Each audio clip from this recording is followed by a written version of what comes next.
Bismillahirrahmanirrahim. Today is the 12th of August 2020.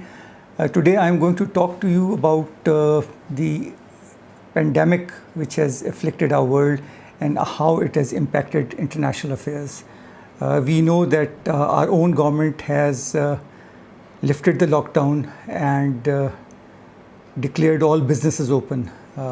There has been a word of caution by the minister in charge for planning, who was looking after the NCOC, the National Command Operational Center, and it was made quite clear that this does not mean that the battle against corona has been won. Probably the government did it because it could not risk affecting the common man any longer. The businesses were at a standstill since the middle of March this year, and they had to be opened up. So people have made a beeline for places of entertainment and picnics and other things.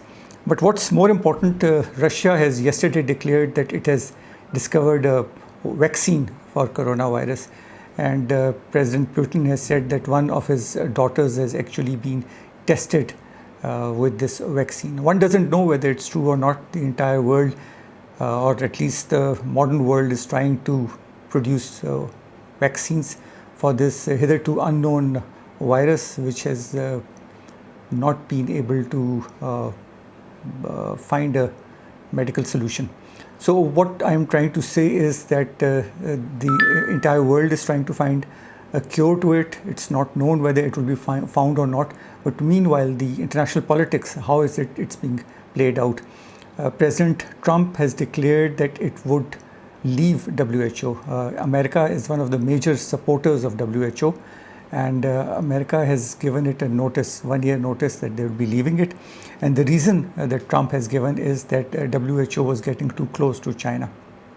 Meanwhile, President Trump wants to reform the WHO also, although he's planning to leave. But the interesting thing here is that France and Germany have refused to become part of the Trump-led health overhaul, the international health overhaul. The sad thing here is that this pandemic should have brought the world closer. The people and at large, and the governments in particular, should have joined hands in trying to find a solution, a cure to this deadly disease. This hasn't happened, and international politics are being played on this disease.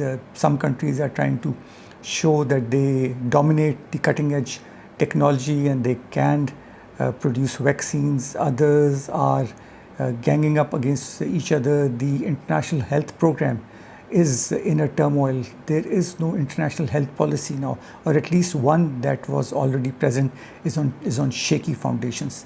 And also it's important for our own country to come up with a pandemic containment, prevention, elimination program. The sad thing is that Pakistan is among the only two countries which has not been able to defeat polio, eradicate polio. The only other country is Afghanistan. So we need to invest in our health services. We need to improve the health of our population, and this is something where all nations of the world should also come together.